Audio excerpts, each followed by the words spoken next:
हाय, मैं हूँ Karnika. Welcome to my YouTube channel. आज हम ये वाला बैग बनाएंगे। उसके लिए हमें चाहिए प्लास्टिक मैश शीट, जो कि आपको इजीली किसी भी वेबसाइट पे अवेलेबल हो जाएगी या स्टेशनरी पे। एक यान, मोटा हो पतला हो कैसा भी आप ले सकते हो। Scissor and needle. नीडल ऐसी जो मैश शीट के थ्रू आउट जा सके एंड वो वूल को भी पिक कर सके। सो सबसे पहले ये जो मैश शीट आती है ये ना कटआउट्स में आती है, बैग्स के कटआउट में। तो हम क्या करेंगे, सारे कटआउट्स को कट कर लेंगे, पर वो जो मिडल वाला पार्ट है उसको छोड़ देंगे। मिडल वाला पार्ट हमें सेंटर देता है कि बीच वाला लाइन कौन सी है, क्योंकि जो सेंटर लाइन होती है वो हमें इजीली डिवाइड करने में आसान होती है। Left partition and right partition अलग अलग पैटर्न्स होते हैं। तो मैंने, आप लोगों को शायद दिख नहीं रहा होगा इसलिए मैंने वाइट पेपर का नीचे बेस रखा है, सो दैट आपको क्लियर दिखाई दे कि मैं मार्किंग कैसे कर रही हूँ। सो हम एवरी 4 स्क्वायर को छोड़कर मार्क पूरी एक लाइन ड्रॉ कर लेंगे। जैसे मैंने सेंटर एक लाइन बनाई, उसके बाद 4 स्क्वायर छोड़कर मैंने नेक्स्ट लाइन बनाई, फिर 4 छोड़कर एक नेक्स्ट लाइन बनाई। ऐसे ही हम दोनों हिस्सों में डिवाइड कर लेंगे, जैसे 1 2 3 4। तो एवरी पार्ट में 4 पार्ट बनेंगे। पैटर्न्स वैसे बहुत प्रकार के होते हैं, पर मैं जो यहाँ पे पैटर्न बना रही हूँ वो हॉरिजॉन्टल है एंड वो 4 के अगर इंटरवल में दिखाई देंगे तो वो सुंदर दिखेंगे, सो दैट उसका पार्टीशन भी दिखाई देगा कि एवरी 4 लाइन पे हाँ ये नीट लग रहा है, सुंदर लग रहा है। So as you can see कि मैंने 4 पार्ट डिवाइड कर लिए हैं एंड नेक्स्ट भी हो गया है। यही सेम प्रोसेस हम बाकी वाली मतलब ऊपर वाली शीट में भी करेंगे। जब ये पूरा बन जाएगा तो कुछ ऐसा दिखेगा, center, then 4 left and 4 right. Marking करना इसलिए इम्पॉर्टेंट है क्योंकि जब हम बनाएंगे इसे तो हम कंफ्यूज ना हो और हम स्टिच यहाँ से वहाँ ना कर दें। हम मार्क करेंगे तो हमें ज़्यादा कन्वीनियंट होगा। और हाँ, मैं एक और चीज़ आपको बताना भूल गई, शीट 2 प्रकार से होती है, एक रफ़ साइड होती है एंड स्मूथ साइड होती है। सो हम जो बनाएंगे वो रफ़ साइड पे बनाएंगे, सो दैट हमें बनाने में कोई भी प्रॉब्लम ना आए। स्मूथ साइड से क्या होगा कि वो जो बैक पोर्शन रहेगा तो वो और ही फिनिश सा दिखेगा। यही सेम प्रोसेस हम दूसरी शीट पे भी करेंगे, जो कि बैक का एक फ्लैप रहेगा और बैक साइड रहेगा। सेम हम 4 4 के में डिवाइड करेंगे। मैंने बेस शीट से ही रेफरेंस लिया है, सो दैट कुछ गड़बड़ ना हो जाए, क्योंकि अगर एक लाइन ऊपर नीचे होगी तो पूरा चीज़ बिगड़ जाएगा। तो चलो अब स्टिचिंग करना चालू करते हैं। स्टिचिंग में इसमें कहीं पे भी नॉट नहीं लगेगी। तो क्या करेंगे, सेंटर पॉइंट वाली जो हमारी लाइन थी उसके सबसे नीचे वाले हिस्से पे अपन एक थ्रेड लेकर आएंगे एंड जो उसका एंड थ्रेड रहेगा उसको हम ऐसे ही लूज़ छोड़ेंगे। फिर यही प्रोसेस हम एवरी 4 लाइंस पे ऐसे करते जाएंगे। एज यू कैन सी कि मैं कैसे बना रही हूँ। पहले पहली लाइन अपनी जो बेस लाइन रहेगी सेंटर वाली, वहाँ से लेकर 4th लाइन तक, मतलब 1 2 3 4 जो हमारे 4 क्यूब्स के अपने जो प्रोपोर्शन छोड़े हैं वहाँ से हम लेंगे। सो दैट क्या होगा, जो हमारे नीचे का जो एंड थ्रेड बच रहा है वो उसमें अंदर कवर हो जाएगा एंड उसमें कोई भी नॉट हमें लगाने की ज़रूरत नहीं पड़ेगी। क्योंकि अगर नॉट लगेगा तो वो बहुत ही फूला फूला सा या शैबी सा लगेगा। So don't do that. आप ऐसे ही प्रोसेस करो, नहीं निकलता है थ्रेड, ट्रस्ट मी, मैंने ये करा है, मैंने पूरा बनाया है, कहीं से भी कुछ भी नहीं दिखता। सो ये मैं वीडियो आपको टाइम लैप्स में दिखा रही हूँ, अदरवाइज़ वीडियो बहुत लंबा हो जाता। प्रोसेस बहुत सिंपल है। फर्स्ट लाइन जो हमारी बेस लाइन थी वहाँ से हमने 4 लाइन छोड़कर हमने उस पर स्टिच करना चालू करा हॉरिजॉन्टल।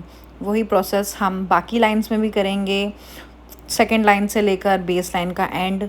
यही प्रोसेस हम थर्ड लाइन में करेंगे। एज़ यू कैन सी कि मैं कैसे बना रही हूँ। गैप मत छोड़िएगा, क्योंकि अगर आपने गैप छोड़ा तो वो वाइट वाइट उसमें दिखाई देगा। अब इसका नेक्स्ट पार्ट है कि अगर हमारा थ्रेड ख़त्म हो जाता है तो हमें क्या करना है। कुछ नहीं करना, उसे हमें अपनी सुई से निकालना है। थ्रेड हमको दूसरे थ्रेड पे जॉइन कर देना है, सिर्फ 2 नॉट लगाना है एंड दोनों के एंड काट देने हैं। बिल्कुल सिर्फ नॉट तक ही रखना है, तो वो कुछ ऐसा दिखाई देगा। फिर जो हमने जो नॉट अपना जो ये थ्रेड लिया है उसको काट कर हमको अपना नए सुई में डाल लेना है। एज यू कैन सी मैं डाल रही हूँ।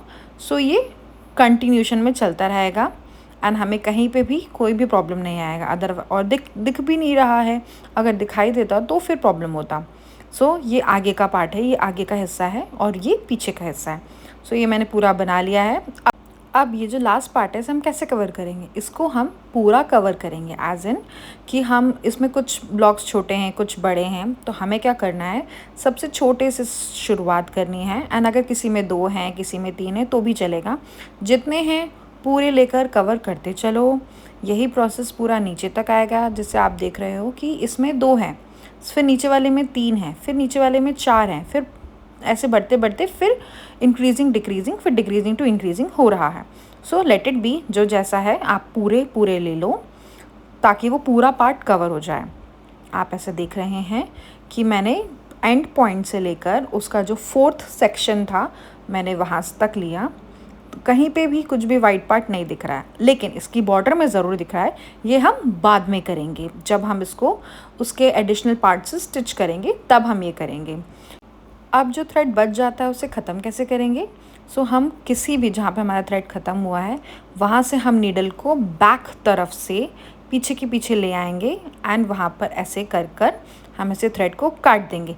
नॉट हमें कहीं पे भी नहीं लगाना है एक्सेप्ट दोनों थ्रेड्स को टाई करने के लिए, बस। ये फ्रंट लुक है एंड इसके पीछे का बैक पार्ट हम भी वैसे ही बनाएंगे जैसे हमने फ्रंट बनाया है। इसमें जो रफ साइड है हम उधर पे स्टिच करेंगे, तभी वो उसका बैक पोर्शन आएगा एंड जो प्लेन सरफेस होगा वो अंदर की तरफ आएगा, मतलब दोनों जहाँ पे अपन स्टोर करते हैं सामान उसके लिए आएगा। हम ये जो पैटर्न है हॉरिजॉन्टल पैटर्न जो मैंने आगे वाले पोर्शन बनाया है वैसे ही हम पीछे वाले में बनाएंगे। फ्लैप वाले हिस्से को अभी हम छोड़ देंगे क्योंकि उसमें हम दूसरा पैटर्न बनाएंगे, तभी वो समझ में आएगा, डिस्क्रिमिनेट हो पाएगा। हाँ, तो आप देख सकते हो कि सेकेंड और फर्स्ट पार्ट हमने दोनों आधे आधे कवर कर लिए हैं। ये उसका बैक साइड है जो अंदर जाएगा एंड ये उसके ऊपर ऐसे लगेगा। फ्लैप बनाने से पहले हम इसका पहले साइड पार्ट बनाएंगे जो कि हमने कट आउट करके पहले से रख लिया था। ये बहुत ही बेसिक है, इसमें अपन को कुछ पार्ट डिवाइड नहीं करना है। रफ़ साइड पे बनाएंगे, प्लेन साइड अंदर रहेगा। ये जो रफ़ साइड रहेगा इसी में हम स्टिच करेंगे एंड इसमें कुछ भी नहीं है, बहुत ही सिंपल है। एंड टू एंड लेकर जाना है, simple horizontal stitch, that's it. तो देखिए ये हमारा बैक पार्ट है, ये हमारा फ्रंट पार्ट है जो आगे रहेगा, ये हमारा पीछे का हिस्सा रहेगा एंड ये अंदर का साइड रहेगा। क्योंकि अभी तक हम पैटर्न हॉरिजॉन्टल बना रहे थे, बैक एंड फ्रंट दोनों हमने हॉरिजॉन्टल बनाया था। अब हम जो फ्रंट पार्टीशन पार्ट बनाएंगे वो हम अलग पैटर्न बनाएंगे सो दैट वो थोड़ा सुंदर सा दिखाई दे। हमने जो लाइन डिवाइड करी थी, सेंटर वाली जो लाइन होगी वहाँ से हम डायगनली 4 काउंट करेंगे। इट्स 1 2 3 4 एंड वहाँ पे नीडल को डालकर हम उसको ऐसा डायगनली मतलब अपवर्ड्स कर कर हम उसे वो करेंगे। फिर हम सेंटर लाइन में वापस आएंगे, फिर से हम 4 काउंट करेंगे, 1 2 3 4 एंड उसी के ऊपर हम वहाँ पे नीडल डालेंगे, ये 4 हो जाएंगे। यही प्रोसेस हम थ्रू आउट द लाइन करेंगे। तो आपको ऐसा ये आपको थोड़ा सा स्लैंट सा दिखाई देगा, ऐसा झुका हुआ। अभी ट्रस्ट द प्रोसेस, आप इसको बनाते चलिए। हम जो नेक्स्ट लाइन बनाएंगे वो हम उससे अपोजिट बनाएंगे, as in like you can, जब ये पूरा बन जाएगा ये कुछ जिगजैग पैटर्न का आएगा। अभी जब ये पूरा हो जाएगा मैं आपको फास्ट फॉरवर्ड करके दिखा रही हूँ, अदरवाइज़ ऑफ कोर्स टाइम बहुत ज़्यादा हो जाएगा। वही सेम सेंटर लाइन एंड वहाँ से 4 काउंट कर कर उसे वहाँ नीडल हम डालेंगे। ये प्रोसेस हम पूरा डायगनली ही बनाएंगे। जैसे जैसे हम ऊपर जाते जाएंगे वैसे वैसे हमें जो उसके स्क्वायर्स रहेंगे वो हमें कम दिखेंगे। कोई बात नहीं, हमें वैसे ही बनाना है क्योंकि पैटर्न हमारा वैसा ही है जैसे हमने फर्स्ट लाइन बनाई, उसके ही अपोजिट डायरेक्शन में अब हम वहाँ से उल्टा साइड लेंगे। फॉर एग्जांपल अभी हम अपवर्ड्स जा रहे थे तो अब हम डाउनवर्ड्स जाएंगे। अब हम नीचे से ऊपर जाएंगे। मैंने वहाँ से लिया एंड वहाँ से मैंने 4 काउंट कर कर इट्स लाइक 1 2 3 एंड 4 लेकर मैंने अपवर्ड्स गई हूँ दूसरे डायरेक्शन में, सो दैट जब हम इसको देखेंगे तो आपको जब ये दोनों लाइनें बन जाएंगी तो ये आपको वी का लुक देंगी, पहले ऊपर से नीचे एंड फिर नीचे से ऊपर। ये जिगजैग पैटर्न हम सेंटर से इसलिए स्टार्ट करेंगे ताकि हमको जो अब हम उसके कॉर्नर्स बनाए तो हमको उसको बनाने में कोई भी प्रॉब्लम ना हो। अभी वही प्रोसेस हम थ्रू आउट द लाइन करेंगे, सेंटर लाइन से लेकर 4 काउंट कर कर एंड उसका सेकेंड लाइन को कंप्लीट करेंगे। यहाँ आपको दिखाने के लिए पहले मैं नीचे आई हूँ सो दैट आपको वो लुक समझ में आ जाए कि वो कैसा बन रहा है। तो पहले मैंने नीचे के पार्ट को कंप्लीट करा ताकि वो आपको एक पैटर्न दिखाई दे कि किस पैटर्न की मैं आपसे बात कर रही हूँ, कि वो मैं क्या बनाने वाली हूँ। अदरवाइज़ मैं ऊपर ही जाती। पहले जैसे पैटर्न बन जाएगा उसके बाद अपन ऊपर का जाएंगे, लेकिन आप लोग ऐसा मत करिएगा। आप लोग पहले जिस लाइन में चल रहे हैं पहले आप वो करिएगा, फिर एंड में जब अपन पूरा प्रोसेस कंप्लीट करते हैं ना उसके बाद नीचे का आकर कंप्लीट करिएगा, आपको भी आसानी रहेगी बनाने में। अब यह प्रोसेस सारी लाइंस में हम बना लेंगे। बन रहा है। जैसे जैसे ऊपर जाते जाएंगे वैसे वैसे क्यूब्स कम होते जाएंगे। डोंट वरी, ये इसका ही पार्ट है, ये डायगनली ऐसे ही बनता है। सो पहले 4 तक हम जा रहे थे, फिर वो 3 होंगे, फिर वो 2 होंगे एंड फिर वो 1 पर आकर हम उसे कंप्लीट कर कर नेक्स्ट लाइन में आ जाएंगे। अच्छा, नेक्स्ट लाइन में कैसे आना है? अंदर ही अंदर, जैसे अपन ने थ्रेड ख़त्म करा था, मैंने आपको पहले बताया था, वैसे ही हमें धागों के अंदर से ही हमें नेक्स्ट लाइन पर आना है, ताकि उसका धागा बाहर दिखाई ना दे। सी, अपना वी पैटर्न दिख रहा है कि नहीं दिख रहा है? पहले हम यहाँ से ऊपर गए थे, फिर हम नीचे से ऊपर गए, so it's a V shape. अब यही प्रोसेस हम बाकी लाइंस में भी करेंगे, so it will give up complete look of zigzag zigzag pattern. अभी हम अभी हम नीचे से ऊपर गए थे, अब हम ऊपर से वापस नीचे आएंगे, सो दैट हमारा क्या है, थ्रेड ज़्यादा वेस्ट भी ना हो और हमारा प्रोसेस भी सही हो। सी, ये देख, बातों ही बातों में कंप्लीट भी हो गया। एंड ये इसका फ्रंट पार्ट है, ये इसका बैक पोर्शन है एंड ये इसका फ्रंट पोर्शन है। अब ये जो वाइट पार्ट जो अपन ने कवर नहीं करा है, हम इसको कवर कब करेंगे? जब हम इसका साइड पार्ट जो हमने बनाया था वो जब हम बनाएंगे, उसी के साथ साथ हम इसको बनाते चलेंगे। नहीं, अगर आपको कन्वीनियंट ना हो तो पहले आप इसको नॉर्मल जो अपन बेस स्टिच होती हैं हमारी, हम उसको पहले उससे बनाएंगे, ऊपर नीचे लूप्स लेकर, एंड फिर हम उसको साइड पार्ट को कवर करेंगे। साइड पार्ट को भी कवर करना बहुत सिंपल है। हम पहले हिस्से को, जो हमारा फ्रंट पोर्शन है, बीच के हिस्से को पहले हम जोड़ना चालू करेंगे। इसको हम क्रॉस स्टिच देंगे। Cross stitch as in like वो उसका लूप एंड इसका एंड लूप दोनों को पकड़ के बस ऐसी राउंड करके स्टिच कर देंगे। That's it. इसमें भी कुछ नॉट नहीं लगेगा, कुछ भी नहीं लगेगा, just cross stitch, that's it.